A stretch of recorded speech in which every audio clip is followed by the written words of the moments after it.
Alhamdulillah wa salatu wa salamu ala rasulillah wa ala alihi wa sahbihi ajma'in. Frères et sœurs en islam, assalamu alaikum wa rahmatullahi wa barakatuh. Question numéro 1 de la part de nos frères Shakil. Assalamu alaikum. Est-ce qu'un musulman a un droit de prendre une assurance médicale? Normalement, l'assurance médicale il y a deux formes. Il y a une forme islamique et il y a une forme qui n'est pas islamique, forme conventionnelle. Malheureusement, dans Maurice, nous payons un plan de l'assurance d'après l'islam. Alors, l'assurance médicale, dans la nature qu'il y était actuellement de Maurice, les haram, les plus graves qu'il l'ont. Mais là, il y a plusieurs situations. Parfois, arriver que compagnie là, ils payent l'assurance là pour, ou paye n'a rien à faire. Ou bien, ils imposent l'eau, ou bien payer l'assurance. Dans le cas qui l'assurance médicale peut être imposée le haut, par exemple, vous pouvez voyager au pays d'un pays, vous pouvez mettre une assurance médicale avant de voyager. Ça peut imposer le haut, n'a aucun mal. Ou bien si une compagnie peut payer l'assurance médicale pour vous, ou pas blâmer. Sauf que si arrive une maladie, vous finissez gagner une somme d'argent. Là, dans ce cas-là, vous pouvez prendre le minimum. Par exemple, si vous finissez payer 4 000 roupies par mois pour l'assurance médicale, alors donc arriver une malade, au coût de traitement fin coûte 20 000 roupies. Ça veut dire, ça 20 000 roupies qui vous recevoir par rapport à l'assurance médicale qui vous fin mettez là, ou besoin de servir seulement 4 000 roupies là-dedans. Là, ça, les restes l'argent là, ou donne ça en charité. Mais si arrivé pendant 3-4 ans, vous fin mettre une assurance médicale, pendant 5 ans, il fait 20 000 roupies. Et il arrive, vous fin gagner un problème médical qui coûte 20 000 roupies. Là, vous gagnez droit à prendre. Ça veut dire, vous gagnez droit à prendre l'argent que vous mettez dans l'assurance médicale conventionnelle dans la limite quantité ou l'argent que vous mettez. Mais sinon, pas gain droit pour en plus. Question suivante. De la part de nos frères Cheikh Zahid, quelle différence il y a entre un mufti et un djimoun qui a un doctorat dans islamique jurisprudence? Est-ce qu'ils ont de connaissances pareilles? Tout d'abord, frères en islam et sœurs en islam, connaissance n'est pas base de quantité certificat. Connaissance n'est pas base de quantité certificat. Et Nadjimoun est capable et n'a béa, mais il n'a pas connu dans la religion. Sincèrement, on peut dire que Nadjimoun est capable et n'a béa, mais il fait oublier presque tout ça qu'il fait apprendre. Il ne pas seulement local, international, ne pas pinpoint personne. Mais il y a beaucoup de jeunes qui apprennent, il fait ici, je ne peux suivre un cours individuel, en particulier plutôt, je apprends je din, je connais aqida, je connais fiqh, et un djimoun est capable de terminer gradué même dans l'université Madina, mais seulement sous connaissance, de jour en jour, peuvent coster zéro. La même chose, un djimoun qui a un master, qui a un doctorat, pas nécessaire qu'il est plus connu qu'un djimoun qui a un BA. Ça ne peut que ça en général.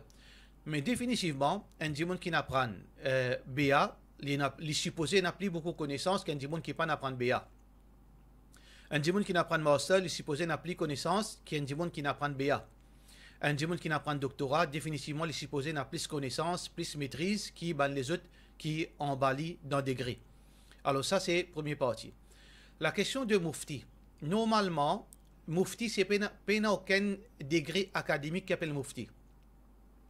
Sauf que dans certaines bandes madrasa, dans l'Inde et dans le Pakistan, je fin faire ça vient un degré mufti. Mais académiquement parlant, pas existe un degré qui appelle mufti. Mufti, c'est quoi? Mufti, c'est quelqu'un qui donne fatwa. Dans l'islam, d'après Sharia, quelqu'un qui donne fatwa, il n'a aucune relation avec degré. Un djimoun qui n'apprend, il n'est pas dans l'université, il est capable de devenir mufti. Bien sûr, s'il fait apprendre, connaissance, il arrive à un niveau que la population fin reconnaître lui comme quelqu'un qui maîtrise la connaissance, il fait devenir un alim, il gagne droit d'une fatwa. Il devient un mufti. Pareil, avant qu'il tienne sa certificat académique là, la plupart des mufti qui existent à travers l'histoire, ils n'ont pas chassé le banc de l'université. Alors donc, mufti, c'est un niveau dans l'éducation.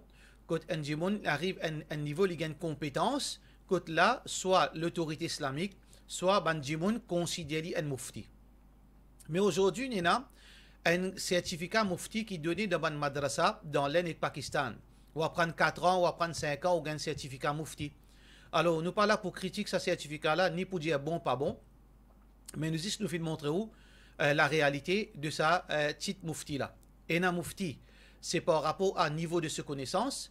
Et un mufti, il apprend 4-5 ans, il fait un certificat mufti.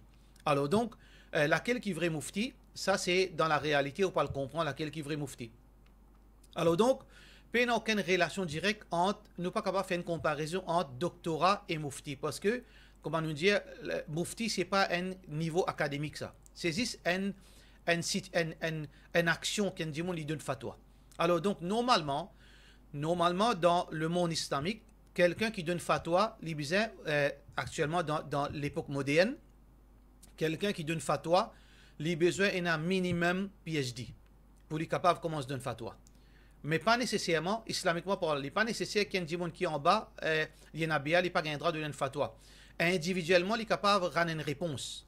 Mais seulement officiellement pour donner une fatwa, il a besoin au moins un niveau, veut dire PhD. C'est pour ça qu'il trouve dans toute bonne plateforme dans le monde arabe, qu'il soit à la télévision, qu'il soit à la radio, quand on invite quelqu'un pour rendre une réponse, les minimum un mufti, il n'est pas un master, il n'est pas un BA.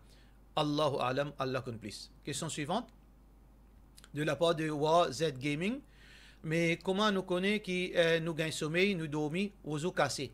Mais il est vraiment recommandé pour faire oiseau avant le dormir.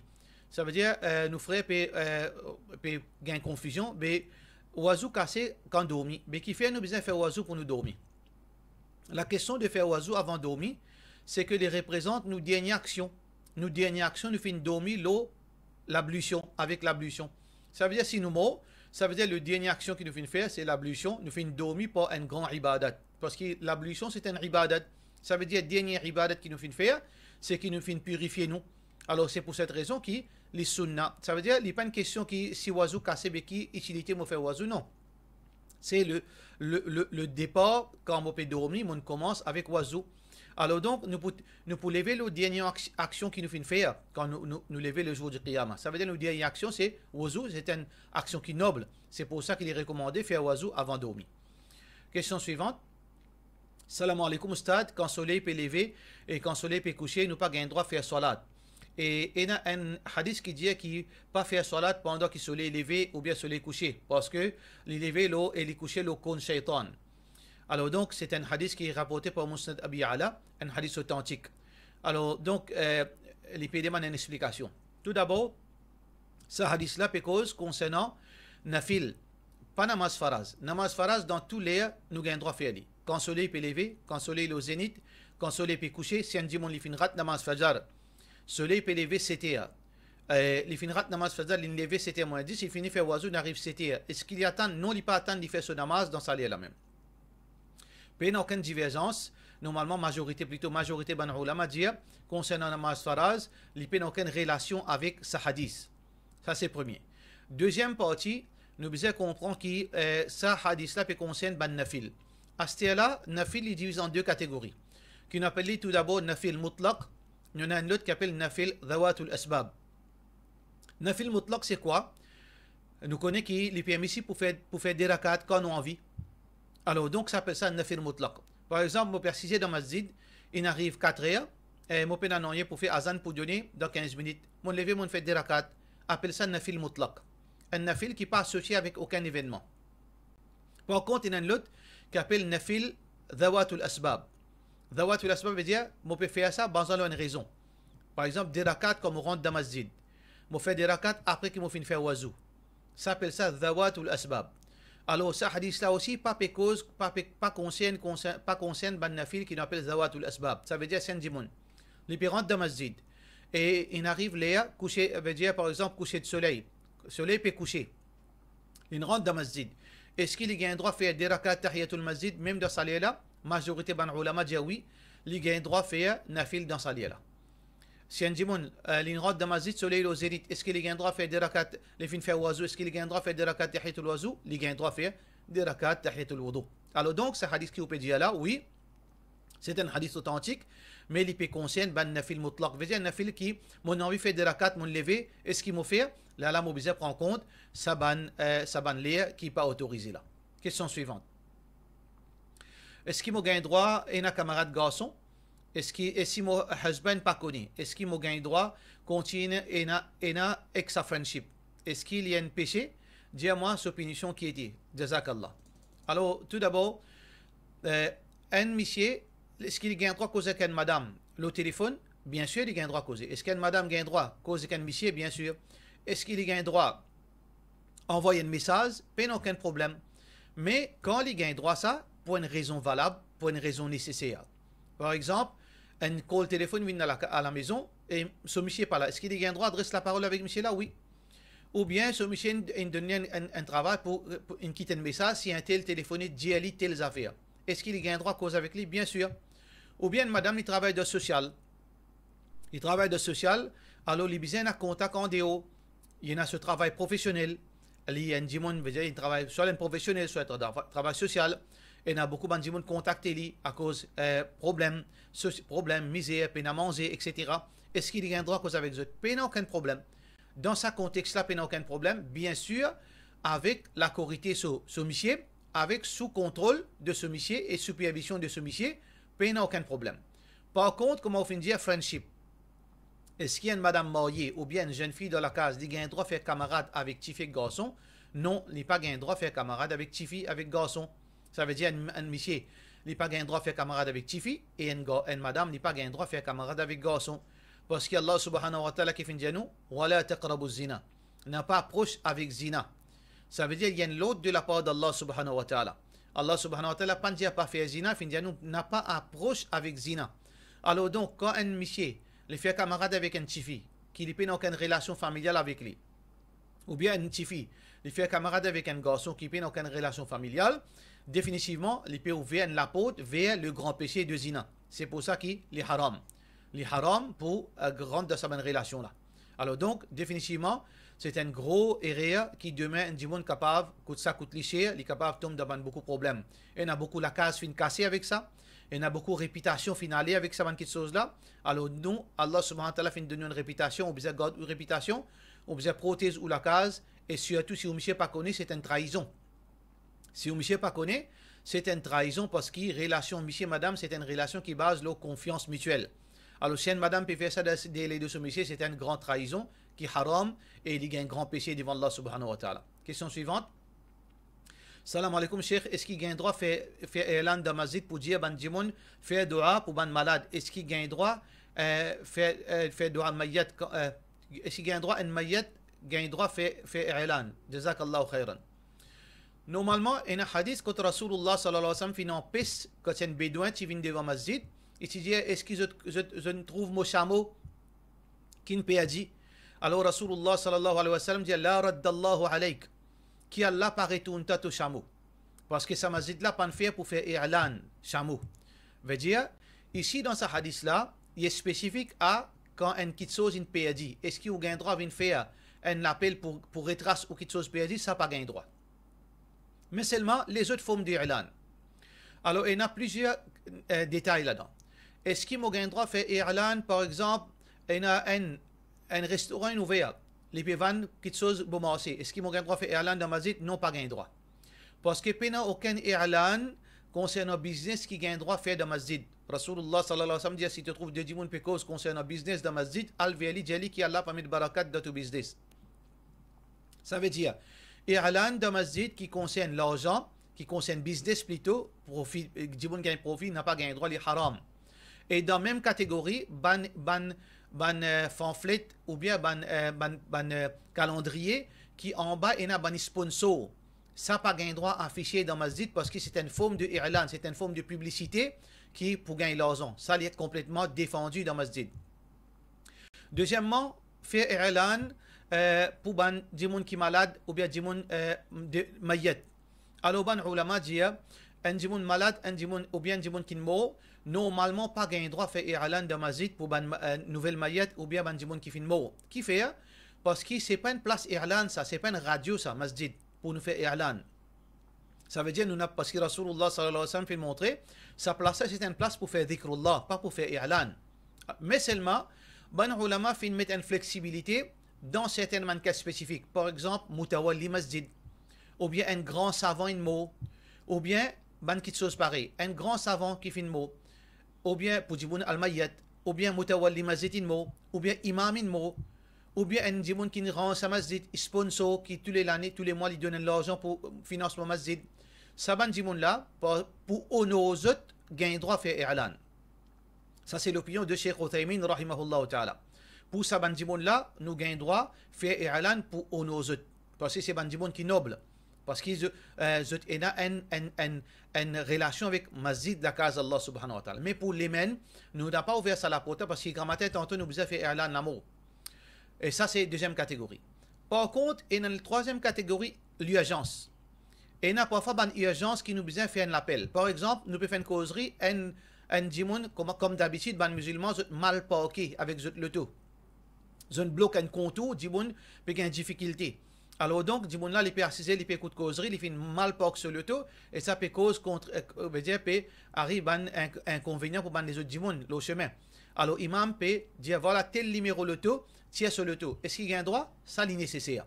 Ça n'a aucun problème, au contraire, il est très important qu'il nous fait sa forme de i'lan. Nous avons une autre forme d'urgence, un djimoun bien malade de l'hôpital, peut manque 10 ans. Peut manque 10 ans, alors qui nous besoin faire de ça là? Est-ce qu'il nous a un droit de faire un i'lan dans Masjid capable d'un djimoun qui a ça, type de sang, pour nous capable de sauver sur la vie? Dans ce cas-là, oui, il y a un droit, peut aucun problème.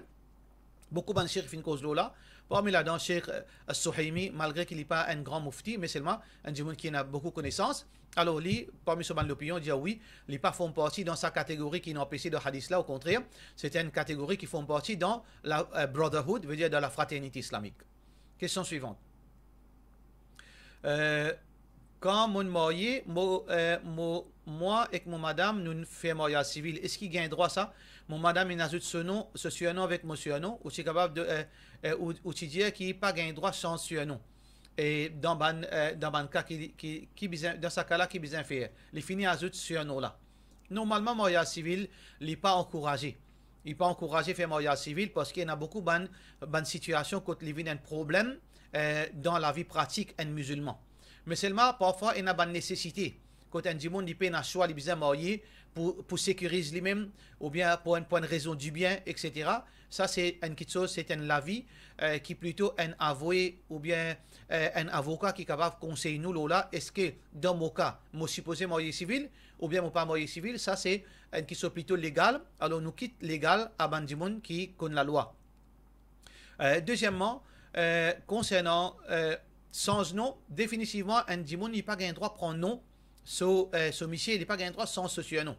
Et ça qui m'entendait, ça qui m'en comprend, c'est que mariage civil, il n'y a pas une condition pour sans nom, pour sans nom.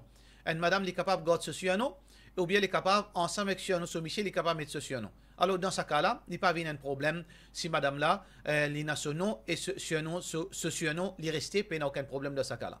Question suivante. Salam alaikum, imam. Est-ce qu'il y a un droit et une colonne entre Bansaf et Masjid? Et il n'y a pas une question de droit, pas de droit, il dépend, c'est l'architecte qui fait une rance à Masjid là et qui fait mettre une colonne là. Parfois, une colonne est nécessaire dans telle place dans Masjid.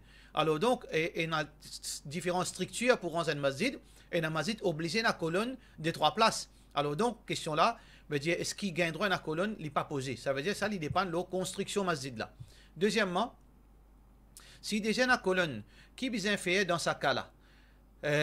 Si un djimoun il vient dans Masjid, premier saf, il remplit. Quand il est supposé débouter derrière saf, derrière les deux imams, s'il est dans Masjid qui en entriqué.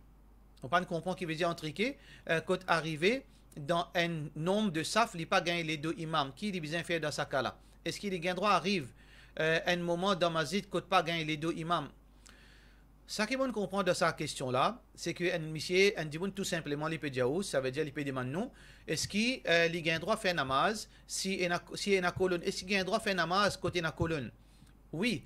Si par exemple, il y a 2 colonnes, alors ça veut dire qu'il y a 3 places. Si il y a 2 colonnes dans le masjid, ça veut dire qu'il divise sa saf là pour diviser en 3. Quand ça, il a un droit de débouter, il a un droit de débouter au milieu là, en 2 colonnes. Ça veut dire s'il y a un long masjid, un grand masjid, il divise en 3 colonnes, à 2 colonnes, il divise en 3. Un côté, il y a 20 djimoun, un côté, il y a 20 djimoun, un côté, 30 djimoun capables de rentrer. Alors, quand je ai un droit de débouter, je ai un droit de débouter au milieu là, 30 djimoun là. Là, ça des côtés là, pas un droit de débouter dans salat. Veut dire normalement. Parce que Rasulullah sallallahu alayhi wa sallam, fin empêche faire salat d'un saf qui est coupé. Et même Omar bin Khattab, radiyallahu anhu, il type tia djimoun. Pendant que vous êtes salat, quand vous faire namaz en jamaat, dans un saf pareil, il type mettre d'un côté. Alors donc, pas gain droit. Sauf quand il y a la foule. Quand le masjid rempli, il n'y a aucune option. Est-ce qu'il y a droit de faire salat des côtés de sa colonne là? Oui, il y a droit, il n'y a aucun problème. Deuxième petite chose qui ça ferait là, fin de demander, ce qui m'oblige à donner les deux des imams. Ça veut dire obligé à faire namaz derrière les deux imams. Non, pas dans aucune condition. Un dimanche, il n'est capable de faire namaz, normalement, il est capable de faire namaz à côté. Il n'est pas besoin de viser les deux imams pour les débouts droite. Mais seulement normalement, salat, il commence comme ça, derrière imam, de droite à gauche, de droite à gauche. Mais seulement, c'est un dimanche. Muazzin fin début derrière les deux imams. Et ensuite, sa fin commence côté droite, il peut le côté droite. Même, il n'a aucun problème dans ce cas-là. Question suivante. Il y a une famille, il y a 4 enfants, 2 enfants finis mariés. Quand ils gagnent des enfants, la partie a le moyen pour faire Akrika, sur l'époque, à l'époque-là, tu peux pas capable de tirer sadaqa. Famille là, tiré, mais famille là, il tiré, mais après 25 ans, il pas connu. Est-ce qu'il fait faire Akrika même, même si ce bon enfant est grand, qui besoin faire? Il besoin faire pour bon enfants mariés aussi. Alors donc quand un dimanche dans l'enfance, il pas fait Akrika. Quand il vient grand, il gagne le droit de faire Akrika. Il n'y a aucun problème. Là, nous déjà expliqué ça en détail. Alors, vous êtes capable de refaire à sa bonne fatwa précédente. Il gagne le droit de faire Akrika. Même quand il fait grand. Veut dire, l'idéal, c'est que les parents là fassent son Akrika, même que les enfants là viennent grand. Mais si les parents là peuvent le moyen, garçon là, ou bien si fidèle, il fait son propre Akrika lui-même. Question suivante. Assalamu alaikum, Cheikh, please. Est-ce qu'il permet à participer dans une activité, dans soufi? Par exemple, tourner, faire zikar en jamaat, etc. Côte sorti soufisme. Jazakallahu khairan. Normalement, nous disons base le Coran et Sunna Rasulullah sallallahu alayhi wa sallam. Le prophète sallallahu alayhi wa sallam dit Man hamila amalan laysa alayhi amruna fahuwa rad. N'importe qui pratique qui n'est pas de principe, nos principes, les rejetés. Allah subhanahu wa ta'ala peut dire Ya ayyuhalladhina amanu ati'u Allah wa ati'u Rasul. O banjibun kinayman obiya Allah obiya Rasulullah sallallahu alayhi wa sallam. Wa man yabtaghi ghayra al-islam dinan falan yuqbala minh. C'est lui qui peut une autre façon de vivre apporte à l'islam, n'est pas pour accepter de lui. Alors donc, tourner pas existe dans l'islam. Ni dans le Coran qui montre nous aucun ibadat qui nous dansait, qui nous tourner, ou bien qui nous bouge nous, comme dire, nous posséder par shaitan, ou bien par djinn. Ni dans le Coran, ni dans le hadith Rasulullah sallallahu alayhi wa sallam, ça pratique. Alors c'est une pratique innovée. Alors donc ça, les pas font partie dans nos dînes. Donc, soufisme, comme on nous déjà causé auparavant, alors il y a plusieurs interprétations. Il y a des soufisme, il est sorti depuis souf, depuis la laine, qui veut dire bandimoun misé à l'époque, qui type mettre la laine aux autres, je suis reconnu comme ban soufi. Et il y a dit, c'est bandimoun qui type ban sahaba, qui misère, qui pauvre, qui reste dans Masjid Nabawi, derrière la case Rasulullah sallallahu alayhi wa sallam, qui nous appelle Soufa. Alors donc, il est dérivé de ça. Et on a dit que le mot soufisme, c'est l'origine depuis Sofia. Sofia dans l'Europe, si vous pouvez faire dans Bulgarie. Alors donc, il y a plusieurs origines. Mais ça qui est important, un dit on appelle les soufis ou bien pas, c'est pas non qui tient, c'est l'action. Est-ce qu'il nous dit une base le Coran Sunna? Est-ce que nous croyons les bases du Coran Sunna? Si nous croyons base le Coran Sunna, nous pratiquons base le Coran Sunna, non li pas les secondaires. Mais si nous appelons nous pas zoli non, mais c'est nous actions les contraires à Coran Sunna, nous payons aucune valeur devant Allah subhanahu wa ta'ala. Question suivante. Salam alaikum, mon monsieur, une église ban salat et il n'a pas fait namaz. Une longue question concernant négligence dans din de ce monsieur qui conseille, qui nous capable, veut dire, ici déjà, il n'a aucune motivation, il n'a aucune, veut dire, même relation avec son madame, il n'a belle relation avec son madame, il n'est pas capable, veut dire, un rapport sexuel, il a fait une test médical, il n'a rien qui problème, à noter qu'il monsieur là, apparemment, il a un extramarital affairs. Alors, donc, après, là, Michel là peut prétendre que si ça suffit qu'il tienne un extramarital affaires, il finit arrangé dans Kabaristan. Normalement, quand un monsieur, pas nécessairement, normalement, quand un monsieur, on trouve son attitude changée dans la case, l'inépi est sur l'esprit par là, et il n'a aucun, veut dire, goût pour rester. Il n'est pas prendre madame la compte, et ce rapport sexuel, il diminue, ou bien il arrête net. Il vit dans les airs et il peut commencer à négliger l'ibadat. Normalement, il y a encore une relation avec une madame en déo. Ça, c'est un premier signe. Ça veut dire, ça, c'est un problème. Soit qu'il y ait un gros problème en déo, ou bien Djimoun peut faire problème avec lui, ou bien l'indéo de ce travail, il peut mettre un rôle. Soit il y a un problème grave qu'il peut cacher, il peut dire pour pas souffrir. Mais c'est mal, il n'est pas capable d'assimiler ce problème-là. Soit il y a un extramarital affaires toujours en cours, soit qu'il y ait un gros problème, veut dire difficulté personnelle, qu'il n'est pas faire ou connaît, mais seulement, il n'est pas capable d'amener sa rôle normal là. Soit qu'il vraiment l'y posséder. Alors, dans ce cas-là, avant qu'il n'ait le cause, est-ce qu'il y a un diable au lit, est-ce qu'il y a un arrange lit, besoin tout d'abord, veut dire, mettre lui devant la réalité. Est-ce qu'il y a un mauvais comportement, ou bien madame là, il dit besoin contacter son papa, son bon frère, pour capable get situation sa Michel. Est-ce que sa Michel a sa conduite est correcte, ou pour connaître en tant que madame qu'il est allé rentrer, qu'il est allé sortir, ce portable, est-ce qu'il est capable de donner ce portable pour vérifier, ou bien est-ce qu'il est pas appelé surtout ce portable, ou bien on trouve dans certaines petites choses, ou pour connaître. Alors si pas aucun problème marital affairs, pas aucun problème difficulté, alors là, on est capable de contacter un gens pour faire ruqya l'oli pour rassurer ce qui est vraiment problème là, c'est le troisième problème qui nous dit là. Allahu A'lam. Question suivante.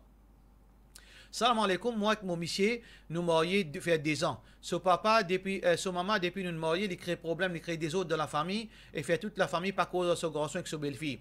Nous fait toute qualité méchanceté pour qui m'a besoin faire. Qui m'a besoin faire jusqu'à qu'il dit qu'il fait tout pour casser sa mariage, la cause jalousie. Donne-moi un conseil. Dans ce cas-là, première question qu'il a besoin de comprendre, ou monsieur qui est besoin bon. C'est au monsieur qui est marié avec vous. C'est pas au belle-mère qui est marié avec vous. Si au monsieur il y a un monde droite, il y a un monde juste, ou belle-mère pas capable de faire audito. C'est au monsieur qui a besoin de ce rôle en tant qu'époux, qui paie Allah, il peut faire balance entre relation avec son maman et relation avec ou madame. C'est au monsieur qui est besoin bon. Deuxièmement, sœur en islam, un monde qui agit mal envers vous, ou besoin prendre patience. Aussi longtemps, il ne peut pas agresser physiquement. Aussi longtemps, il ne peut pas mettre la vie en danger, ou pas pour prendre les comptes, ou il pour place ou confiance dans Allah, garde ou la tête haute, et garde ou les pieds tranquilles, lève la main avec Allah subhanahu wa ta'ala, demande Allah sa protection. Wa man yattaqillaha fahuwa hasbuh. C'est lui qui a la taqwa, il a la crainte pour Allah, Allah suffit pour lui. Ça veut dire deux petites choses qui m'ont dit où monsieur besoin bon, il besoin prendre ses responsabilités, et deuxièmement où besoin pas les ou affecté par au belle-mère, place ou confiance dans Allah, Allah pour soit pour sans lui, soit Allah pour protéger ou soit Allah pour dealer avec lui. Pour cela nous disons wassalamu alaikum wa rahmatullahi wa barakatuh.